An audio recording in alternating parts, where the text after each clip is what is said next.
At 12:40 p.m. on Tuesday, February 5th, 2013, my doctor calls me up and tells me I have cancer. I'm an ambitious Silicon Valley business guy sitting in my shiny blue convertible in a strip mall parking lot. And I heard the voice at the other end of my iPhone talking about surgery, radiation, and survival rates. I go home and cry for a couple of hours because this is the first time in my life I've ever felt my own mortality. I mean, we all know we're going to die on an intellectual level. This is the first time I realize on a visceral level that this skin someday will be as cold as this floor. I call my mom and dad, my brother Mike, my sister Kathy, my brother Dan. They're all really shocked. And then I drink almost an entire bottle of cheap wine. And the wine snobs like to tell me I should have been drinking something better than a $7 Chardonnay, but that's all I had at home at the time. Now, after doing that, I do what I almost always do in times of crisis in my life, and I start writing in my diary. And out of me come pouring forth all these questions I have about my legacy and my regrets. I ask myself questions like, how long do I have to live?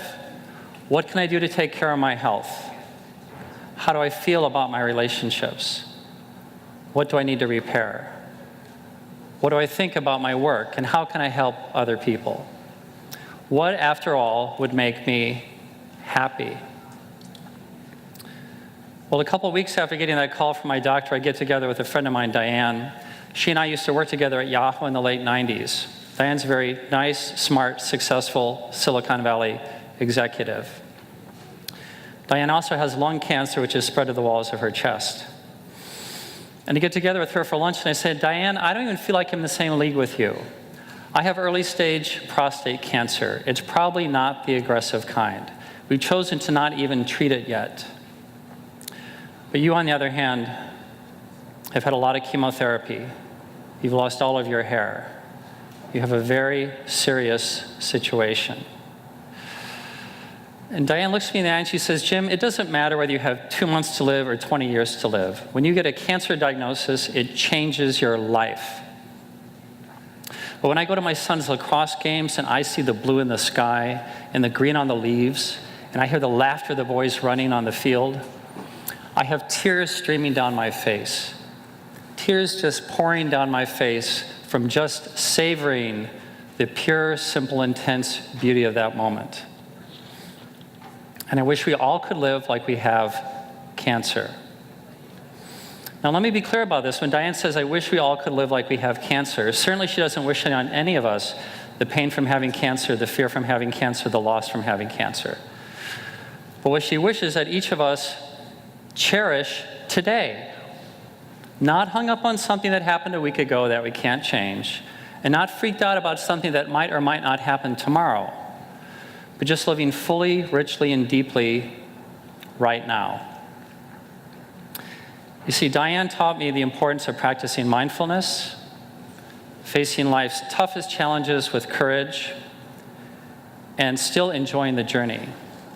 When every moment was precious, that's how Diane chose to live each day. Now, as for me, after getting my diagnosis, I realized I needed to make some changes so I could live each day as well. So first of all, I started taking great care of my health through meditation, affirmations, diet, yoga, eating better, working less, and getting enough sleep. I still get regular blood tests and biopsies, and so far it does not seem like the cancer has spread. So, yay, I'm still alive. You are still alive. We are still alive. From I to we. So we are still alive. Now next, I gave myself permission to enjoy my life more. So I moved cities, met a wonderful woman named Stacy, and we fell in love and got married. And as part of that, I'm really focusing on family, friends, and community more than before. I used to put my career first. Now I really try, at least, to put other people first. And then finally, I found the courage to do work that really directly helps other people. I've always loved storytelling and teaching, and so I started speaking publicly about my diagnosis, and I hope that I can touch your life in a positive way today. So let me ask you this. How would you live if you had cancer? How would you live if you really felt your mortality in your gut? Well, I know these seem like dark questions, but out of darkness comes light.